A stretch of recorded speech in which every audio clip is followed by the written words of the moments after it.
worked unsparingly to restore the flaccid woman.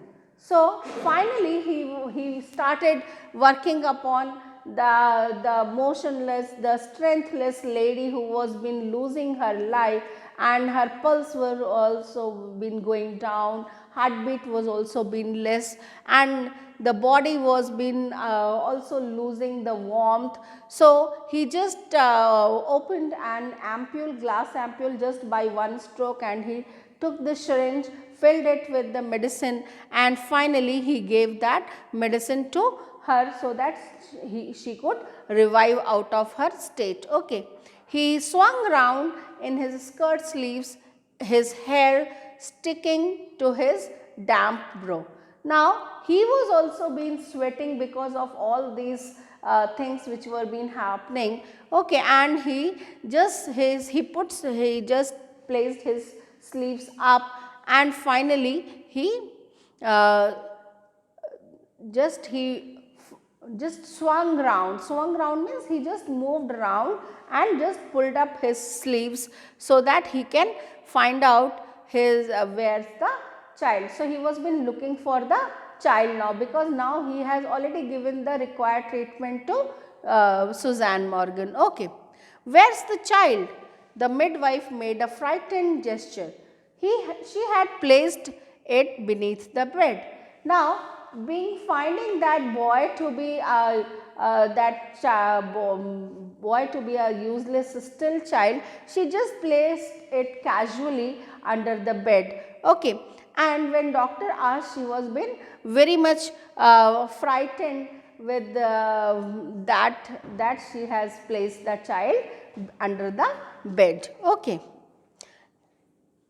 In a flash, Andrew knelt down, fishing almost the sodden newspaper below the bed. He pulled out the child, a boy, perfectly formed. The limp, warm body was white and soft as tallow.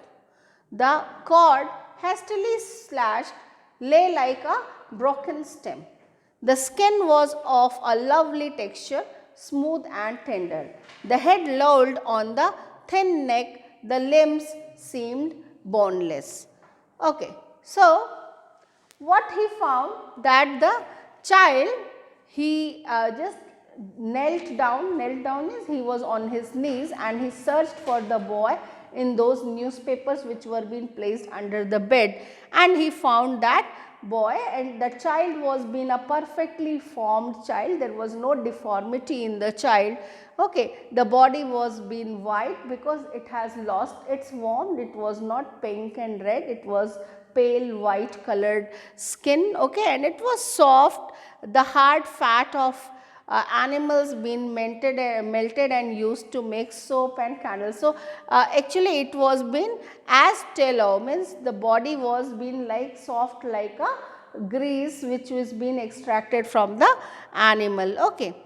So, the cord means the umbilical cord, okay, with which the child is being attached to the mother's womb. Okay. So, it was been broken stem, and it was like, and the skin texture was quite smooth and very soft, very delicate. Okay. And his head was been just lolled, means just left like this without any strength. Okay. And the limbs, they seemed boneless. The limbs were being just hanging like as if there is no bone. So, basically the child was not, it was a lifeless child at that time. Still kneeling, Andrew stared at the child with the hazard frown.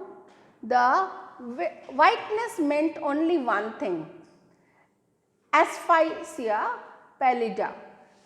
Now, this is a state of, see here, I will just let you know, this is been explained here, that it is a state of suffocation and unconscious condition caused by the lack of oxygen and excess of carbon dioxide in the blood, and which is accompanied by paleness of the skin, weak pulse and loss of reflexes. So, this is the basic state in which the doctor identified the child is in.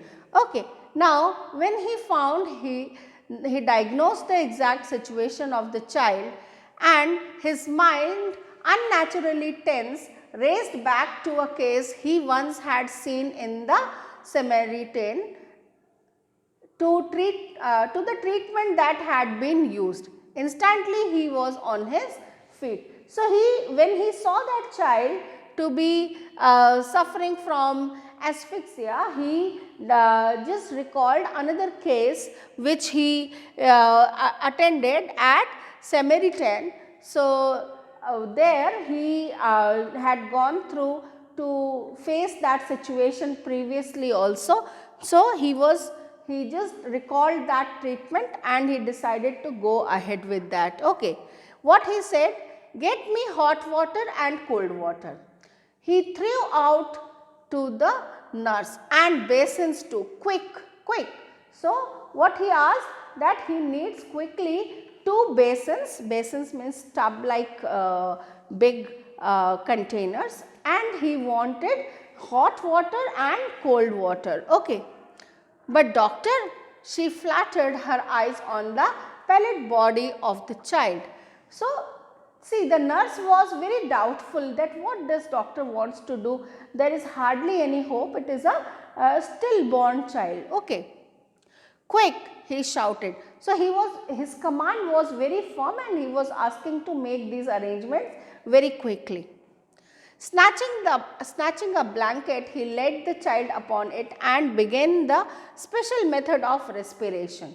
So, meanwhile, the water was been on its way and they were preparing for that hot and cold water tubs with hot and cold water. So, meanwhile, Andrew, he just placed the child, wrapped it into the blanket, and he started giving him special respiration. Okay. The basins arrived and over the big iron kettle.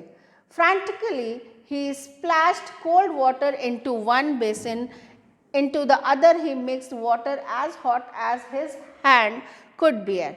Then, like some crazy juggler, he hurried the child between the two, now plunging it into the ice, now into the steaming bath. So, what he was been doing, he just made the arrangement, arranged those 2 tubs side by side, and he, in one of the tub it was icy cold water and in other tub it was hot water which a body can actually bear off. So, he just made that arrangement of those 2 tubs and he started placing the child once in the cold water and then taking it out and again placing it into the hot water tub. So, in this manner he was being like a juggler. Juggler means those who are doing those activities, popping the balls like that. Okay. In the same manner what he was doing, he was placing the child here, then again taking it out and again placing in the hot water. So, he was been making the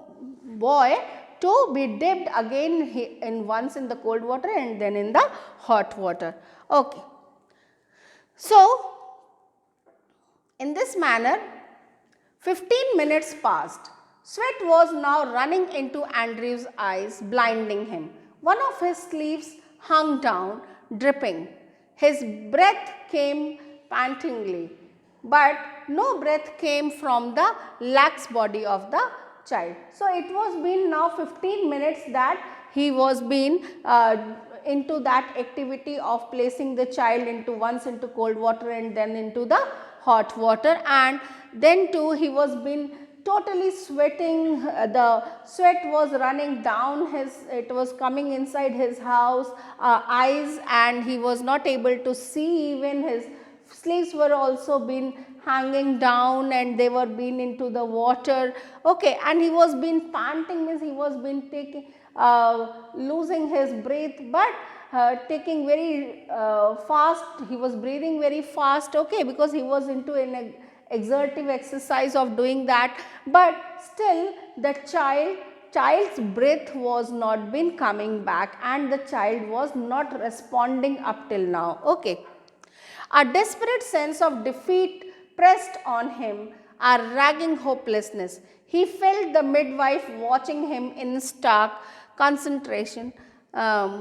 consternation while there, pressed back against the wall where she had all the time remained, her hand pressed on her throat, uttering no sound, her eyes burning upon him, was the old woman. He remembered her longing for a grandchild as great as had been her daughter's longing for this child. All dashed away now, futile beyond remedy. So, the situation was getting worse because there was a state of depression, a hopelessness was been coming in. Even Andrew was also getting hopeless because the child was not responding after so much of efforts. Even the midwife, which was been constantly looking at what the doctor is been doing, and along with her, the the grandmother of that child, Joe Morgan's mother, she was also been continuously staring the doctor with a very harsh and burning eyes, with anger also, and with sadness also. She was been also looking that how what all efforts the doctor is been doing, but still nothing is been happening, and that was all very depressing for the doctor also. And everything was been like futile, means very near to very deadly, and the things were not been recovering. There was no remedy. He was not finding out any way to revive the child. Now, the floor was now a draggled mess. Stumbling over a sopping towel, Andrew almost dropped the child, which was now wet and slippery in his hands like a strange white fish. So, once it happened while he was moving the child also slipped from his hand, because now it was complete, the child was completely wet and he was so slippery like a fish, okay, white fish. For mercy's sake, doctor, whimpered the midwife, it's stillborn. So, the midwife, the nurse, she was been making Andrew to realize that what all efforts you are been doing, it's wasteful efforts, and this is a stillborn child, you cannot make out to live him again. Okay. Andrew did not heed her. Beaten, despairing, having labored in vain for half an hour, he still persisted in one last effort, rubbing the child with a rough towel, crushing and releasing the little chest with both his hands, trying to get breath into that limp body. So, he was not hearing, he was not giving ears to the sound, to her conversation, that she has been asking to stop all those efforts, it's a wasteful aspect, and he just kept on putting his efforts for another for somewhere around half an hour. Now, it was the last effort which he took, that he started pumping the chest of the child in such a manner that he was being with a rough towel. He was having a rough towel and he was crushing, and then he was releasing the chest of the child in that manner that somehow he should breathe, and that breathing process get started. But it was actually up till now the child was not been responding to all his efforts. And then by a miracle, the pygmy chest which his hands enclosed gave a short convulsive heave, another and another. Andrew turned giddy. The sense of life springing beneath his fingers after all that unavailed striving was so exquisite it almost made him faint. So, all of a sudden he found that child started responding to his efforts, and there was a convulsive means there was a movement in, and it was been moving upwards, and then another convulsion happened, and its heart and probably the lungs must have started working, and that was been visible also outside, and his hands were being able to feel that movement in his body, and that was the sign of life coming back, and that was been happening under his fingers, and he was also feeling that the boy was coming back into the life. Okay, and he redoubled his efforts feverishly. The child was gasping now.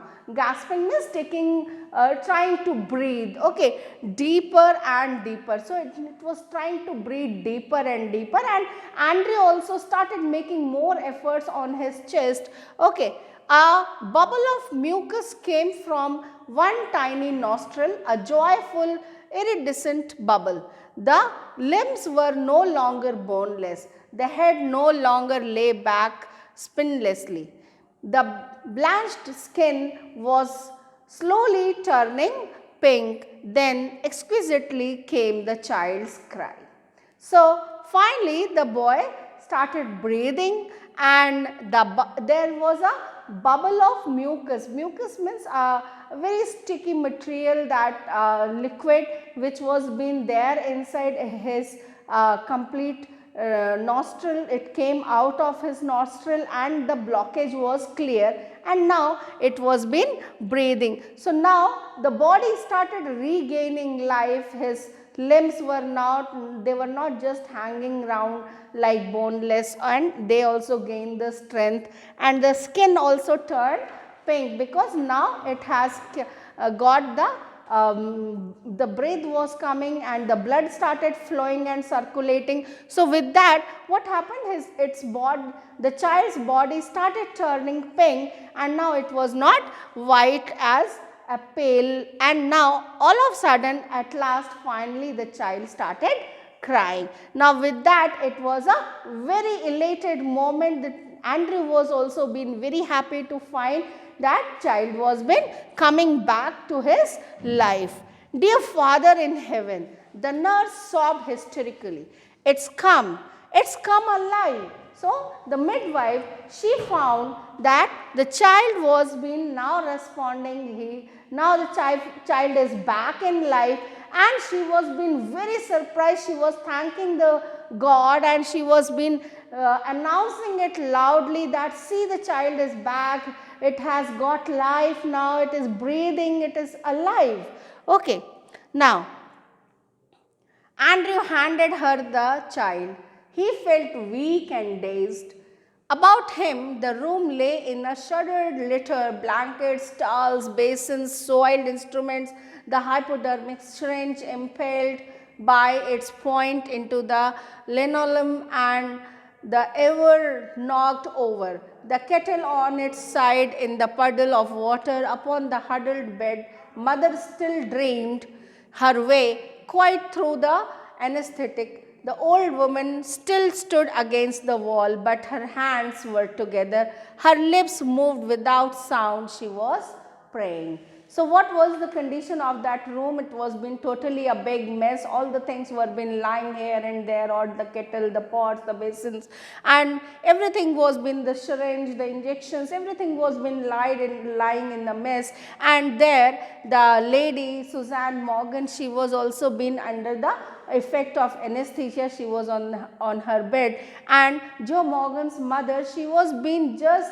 staying she stood just against the wall, and she was just closed her both the hands in a manner as she was been thanking God for all the efforts which were the way both the child and mother, they were being saved. Now she was been just murmuring the prayer, and everything was been now okay, and she was been praying, and she was been thanking God for all those things. Mechanically, Andrew wrung out his sleeves, pulled on his jacket. I will fetch my bag later, nurse. So he announced, he just prepared himself, he just pulled down his sleeves, and he took on he put on his jacket, and then he moved out, and he just announced that he will take his bag afterwards, and he left. He went downstairs through the kitchen into the scullery. His lips were dry. At the scullery, he took a long drink of water. He reached from his hat for his hat and coat. So, finally having water in between the kitchen, there was a place where the water was been there, and in that kitchen setup. So, he moved from there, and finally he took his hat and his coat also, and then he went outside. Outside he found Joe standing on the pavement with a tense, expectant face. So, Joe Morgan was still waiting outside. He was expecting some good news, and he was very tensed. He could be seen as a very anxious face he was been having at that time. With all those anxious expression, Joe Morgan, he looked at Andrew. All right, Joe, he said thickly. Both all right. It was quite light, nearly 5 o'clock. So, it was around 5 o'clock, and Joe Morgan was being told by Andrew that both are all right, your wife and your son, they both are okay now, and now I am leaving. Okay. So, a few miners were already in the streets, the first of the night shift moving out. As Andrew walked with them, spent and slow, his footfalls echoing with the others under the morning sky, he kept thinking blindly, oblivious of all other work he had done in Blinley. I have done something, oh God, I have done something real at last. So, as he was been walking on the street, he found that he was being accompanied by few of other miners who were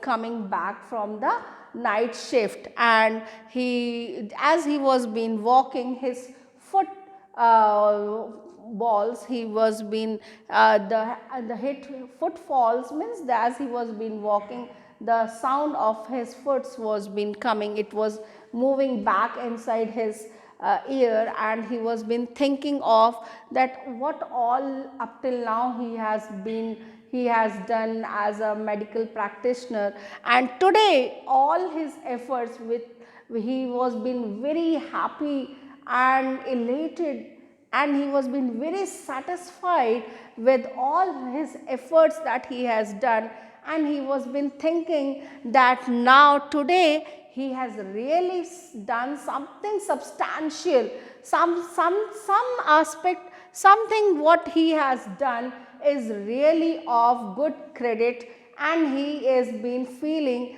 that he has done a big credit worthy thing. Today he has saved the life of a lady and a child who were being very precious for Joe Morgan, and he was feeling that he has done something good enough which he can call to be an accomplishment and achievement up till now, because it was a small practice tenure of his, and in that tenure he has not done up till now very satisfactory and substantial. So, this aspect, this effort which he made, and he saved the child as well as mother, made him to feel there was a feeling of accomplishment and achievement, that finally he was able to save the child. So, in this manner, this is the complete story of that child, of taking birth of a child and finally saving his life by Andrew Manson. So, students, I hope you will be able to understand this particular chapter. It is a very emotional chapter. You can understand some events really become life changing events, and this was one of them for Andrew Manson. Now, students, I would suggest all of you to go through the PDF work and prepare the chapter well. Thank you, students.